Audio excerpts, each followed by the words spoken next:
This year, it so happens that we are marking the 100th anniversary of the foundation of the Weimar Republic. So what I want to do this evening is to talk about the Weimar Republic and ask what lessons it's got for us today, because we badly need to learn some lessons from history at the moment. Democracy is in trouble all over the world. The optimism that swept across the globe in the wake of the collapse of communism in 1989 to 90 has now vanished, I think it's fair to say. Some of you may remember that the American political scientist Francis Fukuyama predicted at the time that liberal democracy would triumph and history would come to an end. This seemed for a short time to be justified as one country after another embraced the principles of democratic freedom and the rule of law. If you look at the Economist Intelligence Unit's World Democracy Index for 2018, for example, half the world's states, roughly speaking, are classified as democracies. And this is a big rise since the middle of the 20th century. But the trend's now gone into reverse. The Democracy Index showed that 89 countries had been downgraded since the previous year, 3 times more than those that have been upgraded. In the last decade or so, strongmen have emerged in a variety of countries. Viktor Orban in Hungary, Kaczynski in Poland, Duterte in the Philippines, Maduro in Venezuela. And they've been muzzling the media or turning them into organs of their own propaganda. They've been subjecting a formerly independent judiciary to the state. In Turkey, Erdogan has arrested and imprisoned thousands of people, especially academics who dare to criticize him. In Istanbul, he's caused elections to be annulled because they produced results that he didn't like. In the United States of America, President Trump has criticized the independent American judiciary and the free American press. He's encouraged his supporters to use violence against his critics. He's begun to bypass Congress with a series of emergency decrees that allow him to do a great deal of what he can't do through Congress. In Britain, the rise of the Brexit Party with its explicit attack on representative democracy, its declaration that our political system is finished, has profited from widespread disillusion with Parliament. Everywhere, the far right is rejecting the consensus of the world's scientists about man-made global warming, encouraging conspiracy theories, spurning the advice of experts. Dictators and strongmen are almost invariably corrupt. They steal taxpayers' money in order to enrich themselves. They install their families in key offices of state. They put incompetent people in charge instead of competent ones. They arrest, torture, and imprison citizens with impunity. They encourage nationalism and racism at home. They pursue dangerous and risky policies abroad without fear of being brought to account. They demonize, disfranchise, and disempower whole groups of the population, whether it's Jews, Gypsies, Latinos, people with dark skin, or above all, immigrants of many different kinds. And the result of all this is a deepening of social divisions, the spreading of hate, the undermining of the rule of law, and ultimately the impoverishment of the country. So what can the past teach us about the current threat to democracy and how to counter it? Well, the historical paradigm of the collapse of a democracy is Germany's Weimar Republic, known by the town where the Constitution was ratified on the 11th of August, 1919. And this year, as I began by saying, we mark the centenary of the Republic's foundation. The Kaiser's authoritarian state, in which governments were appointed by the hereditary ruler, were not responsible to Parliament. They could not be ousted by a vote of no confidence, as shown, for example, in a notorious vote of no confidence over Alsace-Lorraine in 1913. Kaiser's state was one in which the largest political party, the Social Democratic Party of Germany, was excluded from power, its activists and officials persecuted by the police and the courts, its representatives ostracized by the state, and its central institutions such as the army. The Kaisers were more or less independent. The Kaiser state was blamed, however, by the mass of ordinary Germans for losing the First World War, for causing misery, deprivation and starvation on the home front between 1914 and 1918. And it was overthrown by a largely bloodless revolution in November 1918. The bloodshed came when the forces of counter-revolution began to mobilize against it, prompting its radicalization. But the actual revolution that overthrew the Kaiser was largely a peaceful one. The Weimar Republic that was established on the 11th of August 1919 is generally dated back to the revolution of the previous November. Its establishment followed the deliberations of a nationally elected constituent assembly. It was widely held to be the most democratic state in the world. Free elections, voting rights for all adults, male and female, a free judiciary, a free press, large measure of local, regional autonomy, system of proportional representation that prevented minorities from being excluded from lawmaking bodies. And in the elections to the National Assembly in 1919, the political parties that supported the democracy won an overwhelming majority. What could possibly go wrong? Less than 15 years later, the Republic had disappeared, replaced by the dictatorial rule of Adolf Hitler. The free press had taken over by the Nazi Party. All other political parties were dissolved. All independent institutions, apart from the church and the army, were turned into Nazi institutions. Legislatures were transformed into organs of acclamation for the dictator and his policies. Treason laws were introduced that made criticism of Hitler and his rule, even telling jokes about them, punishable by death. Just 6 years later, the new regime launched a world war that caused the death of an estimated 50 million people, including 6 million Jews deliberately murdered by the Nazis and their helpers. So how did this happen? Can we learn anything from the Republic's fate?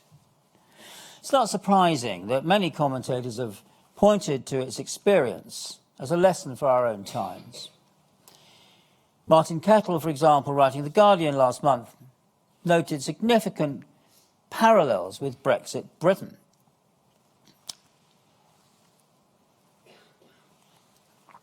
These included an increasingly polarized political system, left and right refusing to cooperate with one another in a crisis, economic deprivation, growing public distrust of political institutions, the increasing influence of extra-parliamentary politics. In Brexit Britain, as in the Weimar Republic, he noted, and I'm quoting here, large parts of the centre-right are intimidated by and increasingly share many of the prejudices of the far right, and more than half the public says it will support a strong leader willing to break the rules. As in the Weimar Republic, we've begun to experience political assassination, threats of violence against politicians, and a rise in racism. Weimar, Martin Kettle says, was overwhelmed by a potent narrative of national betrayal and the allure of a strong, autocratic and illiberal alternative form of government rooted in racism and fear of others. There are further parallels that have been noted by commentators. The corrosive political effects of economic crisis, whether it was the Great Depression of the early 30s or the credit crunch and its consequences after 2008. The appeal of nationalism, the nostalgic evocation of a glorious past, whether it was the medieval German Holy Roman Empire or the modern British one. The rise of charismatic, populist politicians who mobilized discontent against the system. The weakness of trade unions, divisions of the left, the weakness of the Constitution, the opening Constitution gives to politicians who want to wield undemocratic power. For example, in this country, through the use of the royal prerogative as practiced since the days of Henry VIII. Distinguished politicians such as the former US Secretary of State, Madeleine Albright, echoed by a number of historians, have warned of democracies being overwhelmed by the rise of a new fascism, just as the Weimar Republic was in 1933. Well, are these parallels convincing? Should we be worried that history is repeating itself? Well, on the international scale, certainly you can point to clear signs of the breakup of the post-war order, just as the League of Nations was marginalized and emasculated by the 1930s, giving way to national egotism and protectionist economic policies that wrought economic havoc in a number of different countries. And almost immediately upon entering the White House in 2016, Donald Trump began to launch a series of assaults on the existing global order, an order that had lasted in its essentials since the end of World War II. In 1945 and afterwards, it seemed obvious to the architects of the post-war world that a broad network of international agreements was needed to avoid the nationalist egotism that had so recently plunged the world into the bloodiest and most disastrous conflict in history. Declaring a policy of America first, Trump has either pulled out or threatened to pull out of international agreements, or at the very least launched strong verbal attacks on them, as well as withdrawing from more recent international accords such as the Paris Agreement on climate change, the Iran nuclear deal. A trade war has begun on his initiative between America and China, the world's two largest economies, that's likely, if it continues and gets worse, to impoverish us all. But a lot of these parallels are deceptive. On the international front, I think, to begin with, the dangers of war are considerably less than they were in the 1930s. It's got to remember that regimes like those of Hitler and Mussolini glorified war, actively prepared for it, turning everything in their respective countries, from the economy to the education system, into instruments for preparing for war. In fact, far from deterring them, the experience of the First World War from 1914 to 1918 only made them think they could do better, equipped with more determination, more resources, more modern weaponry, more willpower, and a more united country. As it happened, however, they were wrong. A lot of reports by various kinds of agents working secretly in Germany, either on behalf of the government or on behalf of oppositional forces through the 1930s, and in Italy too, showed that most Germans and Italians took a rather different lesson from World War I. Not surprisingly, they didn't want war at all. And the unparalleled destructiveness of World War II proved them right. Above all, the coming of nuclear weapons made the prospect of global warfare too disastrous to contemplate. States today don't glorify war or even openly advocate it. The prospect of war might be used by a threat, as a threat, but the military establishment knows its consequences too well to go along with launching one. Glorification of war after 1918, and that's war, not a small local war, but a large war that would go on for years and engulf many different countries. And that was what's glorified by the Nazis in particular, and also by Mussolini in his attempt to create a new Roman Empire as he saw it in the Mediterranean. And such glorification of war was, at least in part, I think, the consequence of the militarization, the brutalization of society in more than 4 years of global conflict. In Germany, there's a wave of political assassinations driven by ultra-nationalist hatred and intolerance in the years after the war's end.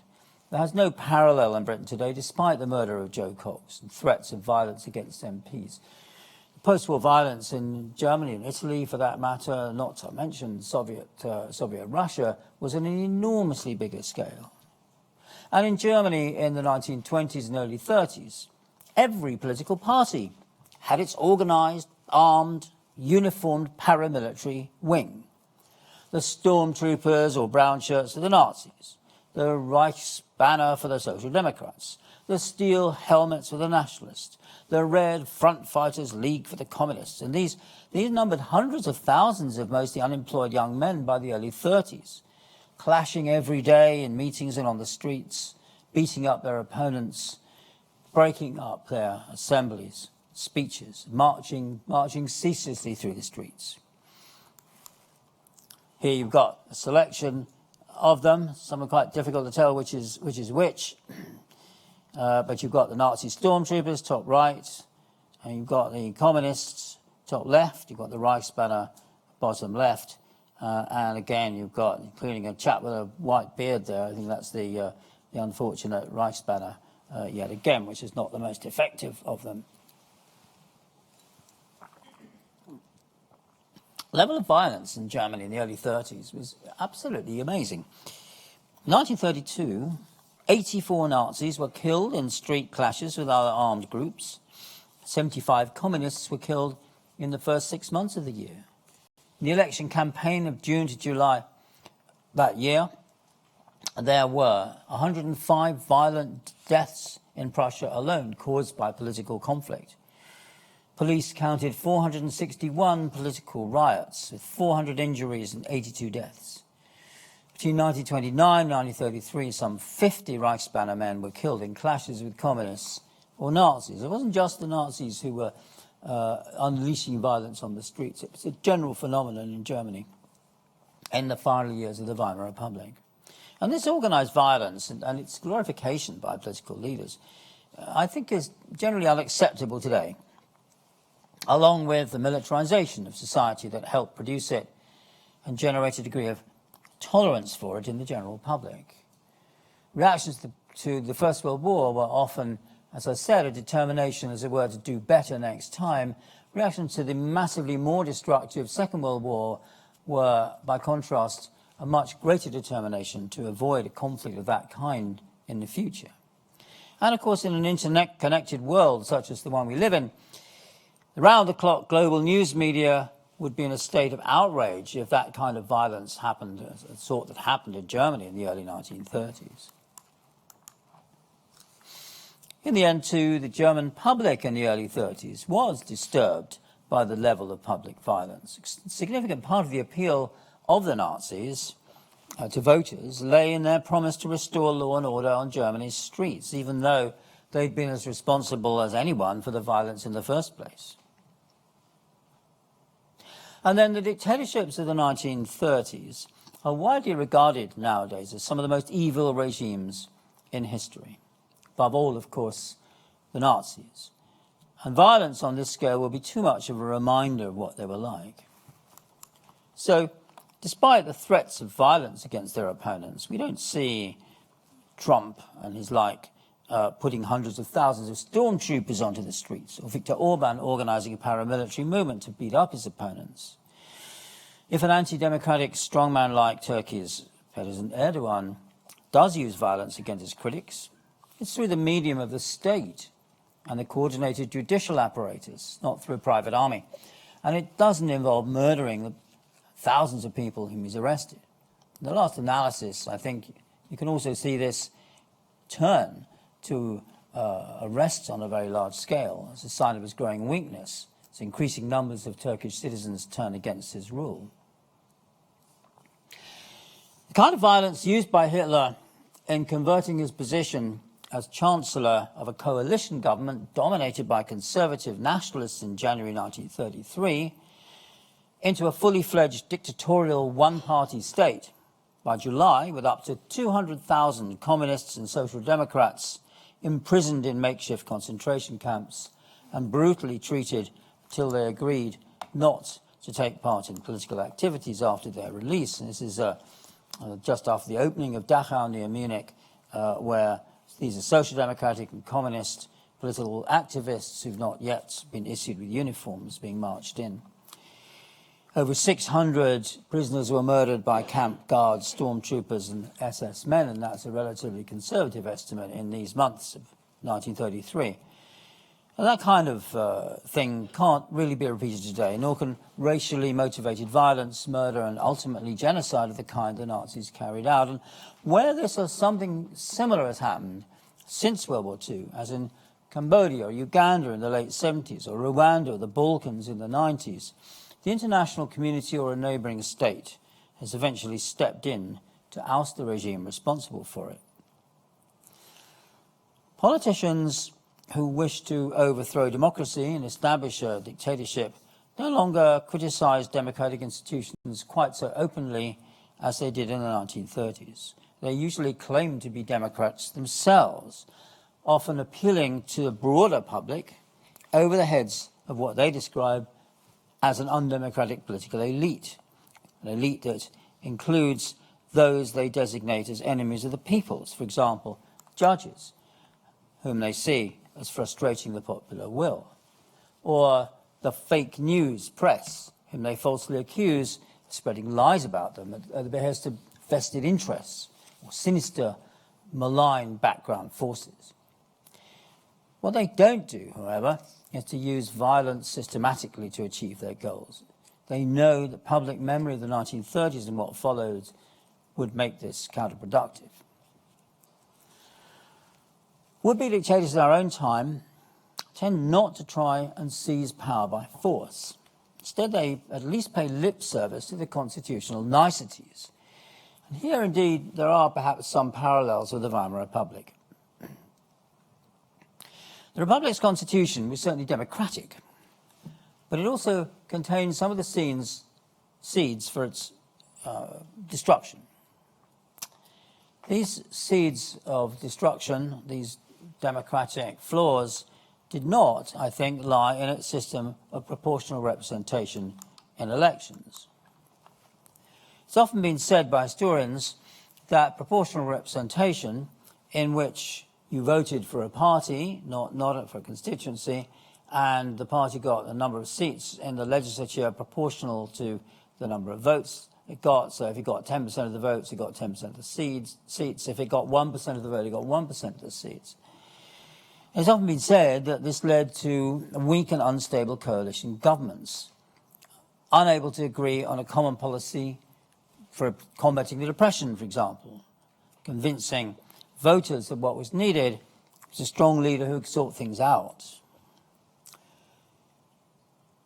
And it's certainly true that for the duration of the Weimar Republic, there was a succession of 15 different governments, each lasting an average of no more than 8 months.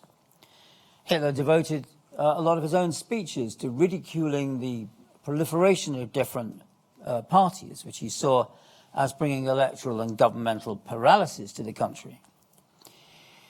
Rather complacently, British and American historians argued that if Germany had had a two-party system or the first-past-the-post electoral law, the Weimar Republic might not have collapsed, as the rule of one party would have been more likely. And in setting up the Constitution of the Federal Republic of Germany in 1949, the one that still obtains in Germany, German legislators put in place a provision that no party was to get representation in any legislative assembly if it failed to win more than 5% of the vote in an election, thus cutting down the number of small fringe parties. But in fact, if you look at it more closely, the absence of a two-party system was not the product of proportional representation. It was due to long-term structural factors, especially the deep religious, social, regional, historical divisions in the electorate. Unlike other European countries, Germany had a rough balance, about 60-40, roughly speaking, between Protestants and Catholics. It was a strongly divided by society, divided by class, with a huge industrial sector, and very large numbers of workers, a landed aristocracy in the north and the east, regional differences between the south and the north, and so on. So in Bismarck's time already, there was a Protestant conservative party, a right-wing and a left-wing liberal party, a Catholic party, and a working-class party, which from 1918 was split into two, the Social Democrats and the Communists.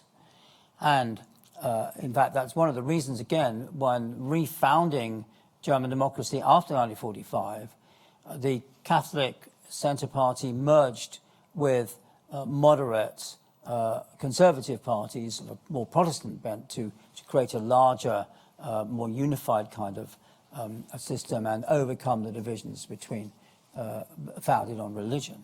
The Christian Democratic Party, which then held sway in Germany throughout the 50s and well into the 60s. So all governments in Germany would have to be coalitions, whatever the electoral system was.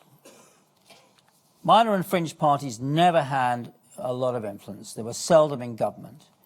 Their greatest popularity was in the more stable middle period of the Republic. They had no influence on the breakup of the Grand Coalition in 1930, which in retrospect marked the first crucial step in the end of the Republic, coalition in which the Social Democrats joined with centrist parties to form a government, which then broke up under the pressure of the Depression. And then it's been argued often that ministerial instability made the Republic very ineffective. As soon as a minister started doing something, the government fell and another minister came in, so it couldn't really redo very much effectively at all. But in fact, there was some ministerial continuity in some of the key areas. Ministries didn't always change hands when one government was succeeded by another. Gustav Stresemann was foreign minister in 9 successive cabinets. Heinrich Brauns, now largely forgotten politician, was Labour minister in 12, and Otto Gessler was army minister in 13. And not coincidentally, these were the areas in which the Weimar governments were most consistently successful. Stresemann's foreign policy, which depended on reconciliation with the victors of the First World War and fulfilling the conditions laid down by the Treaty of Versailles in order to be able to bargain then for the restoration of some of Germany's lost privileges. Welfare, Weimar welfare state, again, depended to a large degree on the Labour ministry, on continuity there. This is one of the great welfare states of the world in the mid-1920s. Military policy, admittedly not necessarily an advantage, but the army maintained its independence from politics by having the same politician in the war ministry and in charge of military affairs who did more or less what he wanted. And then some clever number crunchers have shown that if elections had been based on a one-member constituency, first past the post system, as in the UK, the Nazi Party would actually have gained more seats in the 1930 and 1932 elections than it did. And then finally, of course, we've seen in the last 3 years in this country that a first past the post system doesn't necessarily favour two-party politics at all. We now have a multiplicity of parties jockeying for position in this country. Any government formed after the next election is likely to be a coalition government formed of some combination of Conservatives, Labour, Brexit, Liberal Democrats, Welsh, Scottish nationalists, Irish Democratic Unionists. Not all of them together, of course, but in order to get a majority, let's say Conservatives might well have to form a coalition with the Brexit Party if it succeeds in getting some seats, or Labour might need the Scottish nationalists to form a majority. More important, I think, than proportional representation was Article 48 of the Weimar Constitution, which provided for a directly elected president in office for 7 years. Now, both the direct election, the same sort that you have, say, in France or America, plus the very long period of office, gave the president an independent legitimacy from that of the legislature. In many ways, in fact, the president's or position of the Weimar Republic was rather like a revamped version of the Kaiser's position, with similar powers but a bit more subject to parliamentary control. In fact, the architects of the Federal Republic of Germany's constitution in 1949 took note of this and stipulated that the president should be elected by the federal parliament and not, like the French or American president, in a separate popular vote, reducing him or her essentially to the status of a mere figurehead. In the Weimar Republic, the president was anything but a figurehead. He could rule by decree in time of emergency. If the Reichstag, the national parliament, objected, he could use Article 25 of the Constitution to dissolve it. The Republic's first president, Social Democrat Friedrich Ebert, who'd come to power in the Revolution of 1918, used Article 48 on no fewer than 136 occasions in the violent and unstable early years of the Republic, including deposing legally elected state governments in Saxony and Thuringia in 1923 because they involved support from the communists and were extremely left-wing, or, on the other hand, to approve retrospectively death sentences carried out on communist insurgents in the Ruhr in March 1920. Now, however much he might have defended at the time, Ebert's very free use of the power to rule by decree set a fatal precedent for the Weimar Republic. And after Ebert died in 1925, Field Marshal Paul von Hindenburg was elected, a very different character, generally seen, in some ways correctly, I think, as a representative of the old order. The black, white, red flags of the Kaiser's regime flew everywhere on his election in 1925. He didn't really have any real commitment to democracy. He was the great war hero of 1914 to 18, regarded as having rescued the country at the victory at the Battle of Tannenberg right at the beginning of the war. Hindenburg, in fact, stuck to the rules quite conscientiously until depression hit Germany in 1929. And after this, as the Grand Coalition collapsed and Parliament began to lose its effectiveness, he became convinced that a conservative dictatorship in his name was the only way out of Weimar's crisis. It used to be thought, including by me, that Hindenburg was too old, perhaps a little bit senile, and rather ineffective. But this recent work on him has, I think, revised the conventional image of him. He propagated his own public image, for example, as an integrative figure. He worked towards the overthrow of democracy and the political stalemate and mounting violence of the early 30s. He hoped, excuse me, that something like the Kaiser's regime could be restored, if not the Kaiser himself. Nobody really seems to have wanted Wilhelm II.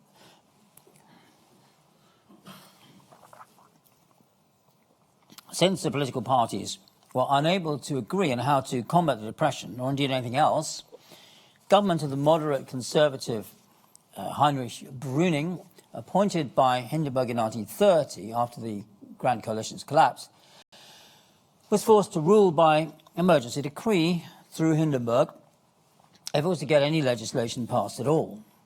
The only majorities were negative majorities.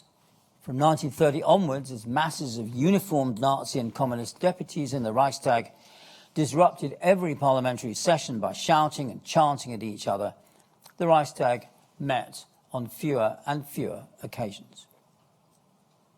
100 days a year, on average, from 1920 to 30, only 24 days in total between March 1930 and July 1932, and only 3 days altogether between July 1932 and February 1933. In other words, the legislature ceased to function.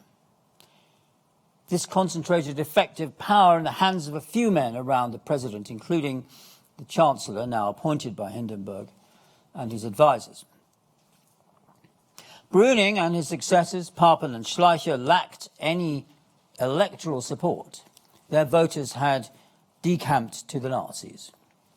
The history of the months after July 1932, when Hitler's party became the largest by some distance in the Reichstag, is largely the history of the search for the clique around Hindenburg for a way to gain the appearance of popular mass support by co-opting the Nazis into their government with the aim of legitimizing an attempt to roll back the tide of democracy and restore the authoritarian system of the Kaiser's days.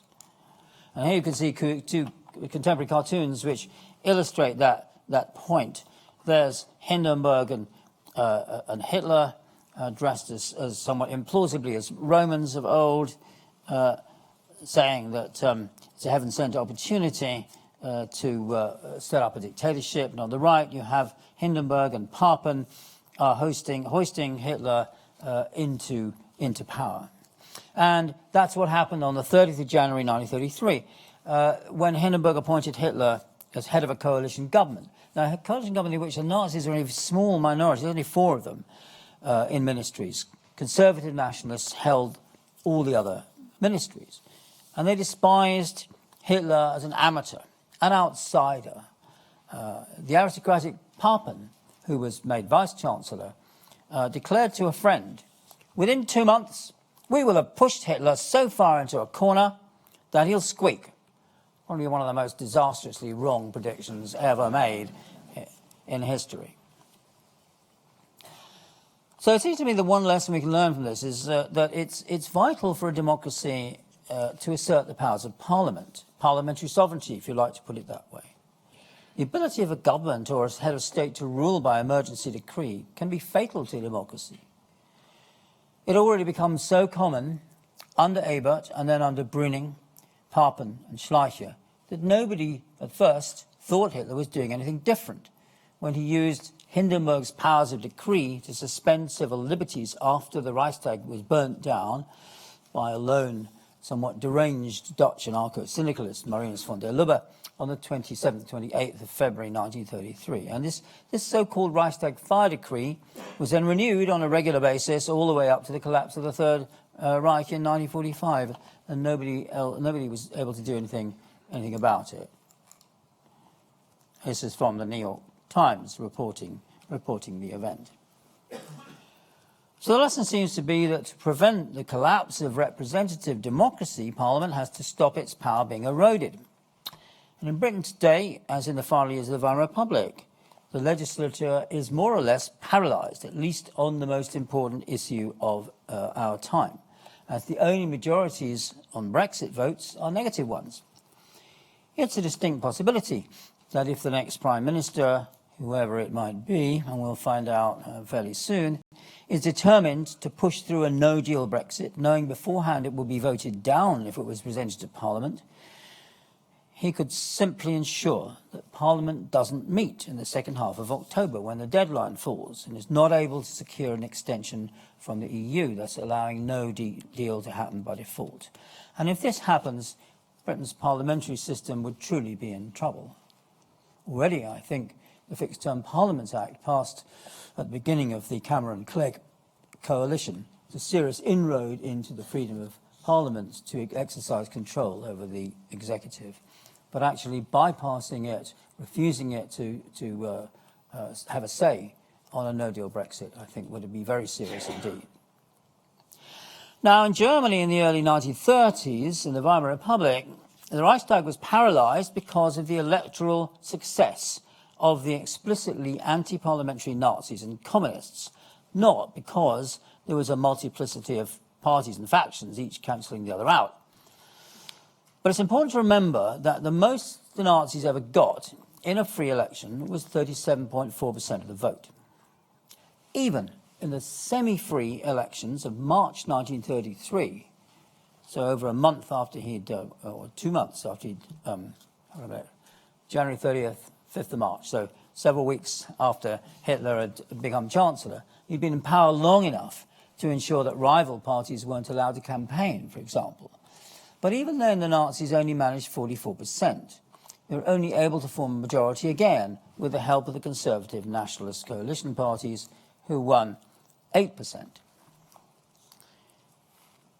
As in the United States, where President Trump only survives because the Republican Party controls the Senate, so too in Weimar Germany, a demagogue has needed the support of at least one of the mainstream political parties. That's what happened in 1933 with the support of the mainstream nationalist conservatives. In the UK as well, the rise of Nigel Farage, another politician who operates essentially outside the parliamentary system and has declared his intention of changing it, has pushed the Conservative Party to the right, as the Nazis did the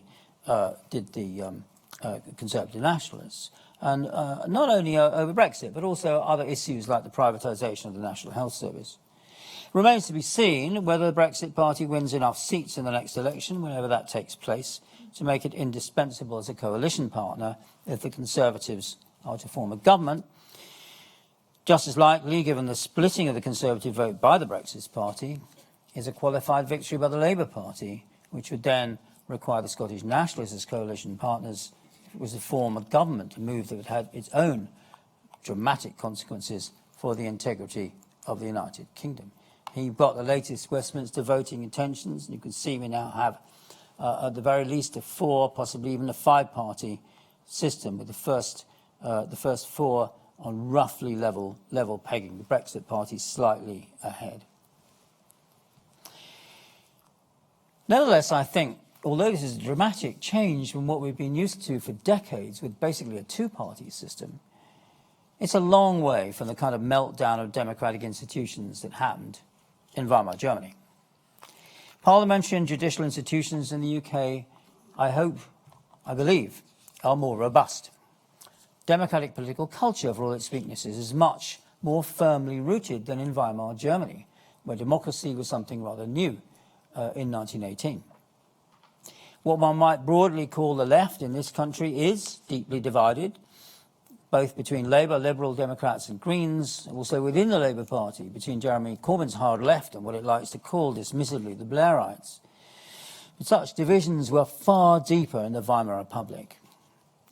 Anyone who laments the fact that the Communists and the Social Democrats, who between them actually won more votes than the Nazis in the elections of November 1932, were unable to unite to stop Hitler coming to power, needs, I think, to recall that the Communists, too, were enemies of democracy. They decried the democratic institutions of the Republic as mere fig leaves for late monopoly capitalist domination and exploitation of the working class. They called for them to be swept away by the creation of a Soviet Germany, and they actually used that phrase along the lines of Stalin's Soviet Union. Here's the KPD. In the Weimar Republic elections, you voted for a party list. So in this election, it was number 3. It says end this system, bring an end to this system. And the system was also the word that the Nazis used for the Weimar Republic's democracy. And on the right there, you've got vote for Communists, list 4. They changed the number of every election, so you didn't have, and no party had an advantage by being top list 1 or list 2. Lenin shows you the way. Join the Communist Party. Read the Communist press. So, and what had happened in Soviet Russia? Well, of course, mass arrests, imprisonment of moderate socialists, liberals, conservatives, expropriation, mass murders during the Civil War. And quite apart from the fact that Stalin was instructing his German comrades to direct their fire against the Social Democrats because they were taking away working class votes, claiming that the workers being betrayed by the SPD, so you've got to vote communist. There's also a legacy of bitterness from the immediate post-war months, the beginning of the Weimar Republic, when the troops of the Social Democratic government had murdered the communist leaders Karl Liebknecht and Rosa Luxemburg. So the early 21st century left, for example, is by and large committed to parliamentary democracy, which at least opens up the possibility of some kind of coalition should its parties secure a parliamentary majority in the next election. But in the Weimar Republic, the fact that the Social Democrats were committed to parliamentary democracy and the communists were committed to destroying it, I think prevented any kind of union. Well, what provides the essential backdrop to the present crisis, of course, is the economic downturn that followed the banking crisis and credit crunch of 2008-9. And here's another parallel to Germany in the early 30s. Hitler didn't win votes for his party just because of his charisma or his genius. Context was all. In the Reichstag elections of 1928, the Nazis won less than 3% of the vote. 3%. Absolute fringe party, despite the fact that Hitler was campaigning. 4 years later, they were the largest party. It's clear enough that without the Depression, they wouldn't have won such a huge number of votes. Businesses crashed as a result of American banks withdrawing their loans in the wake of the Wall Street crash in 1929. Companies went bust. 35% of the workforce lost their jobs. Banks had to be rescued by the government. And it wasn't just the manual labouring classes who suffered. It was the middle classes as well. For example, mass dismissals in the civil service even. German agriculture, from Junker estates to small peasant farms, had plunged even further into a crisis that had already begun to have its effect well before 1929. And here you have an appeal, a classic poster by the Nazis, Our Last Hope, looking at the mass of downtrodden, unemployed workers, both middle class, wearing a kind of Homburg hat, and working class, wearing a working class cap. But the link between the economic and the political wasn't entirely straightforward in the Weimar Republic, because it was the communists, above all, not the Nazis, who gathered the votes of the unemployed. And in fact, their representation in the Reichstag carried on growing, while that of the Nazis was beginning to fall. They got to 100 seats in November 1932. While the Nazis did succeed in garnering support from all social groups, including a proportion of the unemployed, they won, above all, a disproportionate number of votes from the middle classes. This caused the almost complete collapse of the liberal and conservative parties and the splinter groups that had emerged in the wake of the inflation of 1923. And the inflation of 1923, incidentally, had divided the middle classes, hence you got the emergence of these splinter groups. But it didn't destroy the Republic. In the mid-1920s, there was an economic recovery which put the inflation behind it. It was the Depression that really caused the problem.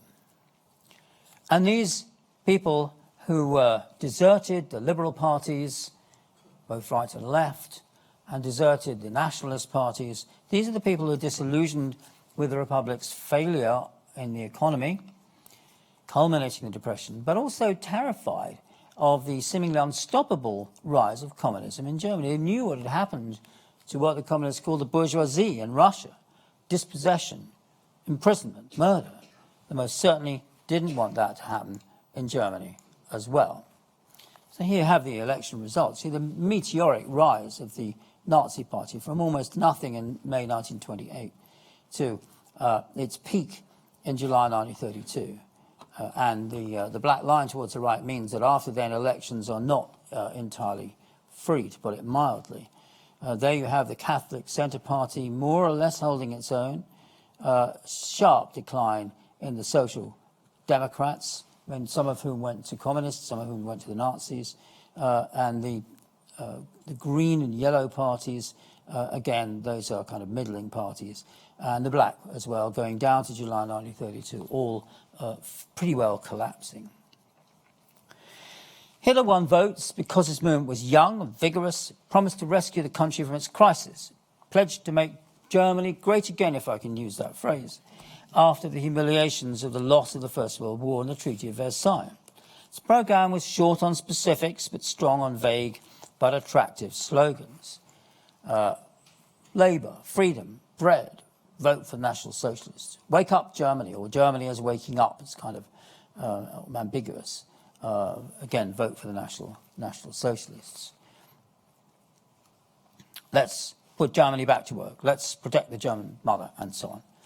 Voters weren't on the whole, and I think Martin Kettle is wrong here, won by racism and anti-Semitism. In fact, the Nazis played down these aspects of their propaganda in the elections of the early 30s, because in 1928 they found they didn't work. They were won on the appeal to nationalism. And in the end, they never managed to win much more than a third of the vote, even at their peak, 37.4%. And in this fact lay a major reason why the Nazis needed the unrestrained application of brute force against their opponents to turn a democracy into dictatorship.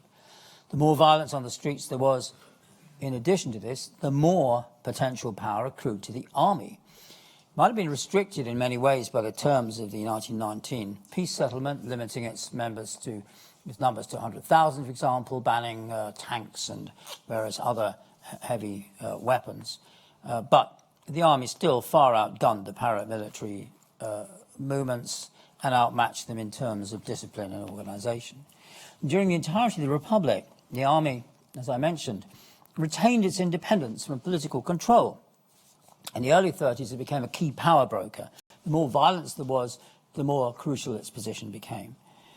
He used its influence over Hindenburg, hero of the First World War, military man all his life, coupled with a not very subtle hint that it was prepared to launch a civil war, if need be, to help lever Hitler into office. And with a few exceptions, I think, modern political systems are generally ensured that the armed forces are subordinated to political control, even in Latin America, where there have been a number of military dictatorships. Not quite so true, I think, in the Middle East and some African countries, but it's certainly true in Europe and the United States.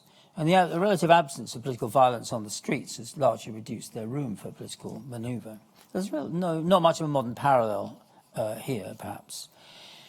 Perhaps more relevant is the phenomenon of culture wars, both then and now. And part of the Weimar Republic's fascination, of course, lies in its vibrant and often left-wing political culture. You see this is being celebrated in a number of different ways. Orchestras are putting on programs of Weimar music, the Weimar film, Weimar exhibitions, and so on. It's the era of modernist cinema, films like Dr. Caligari, The Blue Angel, music by avant-garde composers, or more popular ones like Kurt Weill, of jazz, expressionist art, of Bertolt Brecht, the dramatist Alfred Döblin, the modernist writer, the sexual freedom celebrated in novels like Christopher Isherwood's Goodbye to Berlin or Hermann Hesse's Steppenwolf. Here you have Otto Dix celebrating this wilder side of Weimar's cultural life. And no wonder it exerts such a hold over our imagination. But Hitler wasn't alone in condemning all of this as what he called degenerate. In fact, he spoke for a large segment of traditional and conservative Germany, particularly beyond the borders of Berlin. The morbid fascination with sex murders, serial killers you can see in Fritz Lang's film, M, the more lurid paintings and drawings of George Grosz, was countered by conservative outrage at Weimar's de facto abolition of the death penalty. Hitler didn't stress family values in his propaganda for nothing. And similar cultural conservatism, I think, helps fuel a good deal of support of populist politics in our own time, whether it's agitation for the return of capital punishment, which tops the list of what voters for Brexit want to return after Britain has left the EU. Yeah, it's surprising, isn't it? But that's a opinion poll of Leave voters. Or the outlawing of abortion in the USA, the attack on LGBT rights in a whole range of countries, including Poland, Hungary, and Russia. These are all cultural wars, and part of the culture wars waged by would-be and actual dictators has been the assault on truth, intellectual independence, freedom of expression. And this is certainly the case of the Nazis. It's been the case with authoritarians right across the political spectrum of authoritarian politics. That's why politicians like Orban and Erdogan have been purging the universities. Bolsonaro in Brazil has cut their funding by a third. Trump in the USA has been undermining climate research in universities and elsewhere. Both Nazis and communists brought propaganda to a fine art with the skilled use of new media like radio and cinema, the equivalent in the early 30s of today's social media. We haven't yet found a way of countering the explosion of false information and fake news any more than moderate political parties found a way of countering the vigor and extremism and ruthlessness of Nazi propaganda in the early 30s. But in the end, for all the parallels, or perhaps one should call them echoes, we're not reliving the 1930s. What's most striking about the current situation is the popularity of politicians hostile to the existing order. Strong men like Kaczynski or Duterte or Bolsonaro, or those like Trump who would like to emulate them, don't need violence to achieve their goals. They've been elected into office, and not by masses necessarily disillusioned with democracy itself, but masses disillusioned with what they see as the ineffectiveness of governments or the existing system, or seduced by slogans and promises of a better future. It's only after they've been elected, on the whole, that strong men turn to dismantling the very system that brought them to power in the first place. But this, too, doesn't seem to dent their popularity as they rally public opinion behind them by polemicizing against supposed common enemies like immigrants or drug dealers or foreign powers. The kind of regime they introduce may not lead to world war, but it will, I think, lead to corruption, inefficiency, injustice and misgovernment. It will turn out to be everyone's disadvantage. Learning lessons from the past is a tricky business. Weimar Republic stands rightly as a paradigm of a failed democracy. But in the 21st century, democracies mostly fail in different ways. The most important lesson we can learn from democracy's collapse is that its consequences can be devastating and usually are. Thank you very much.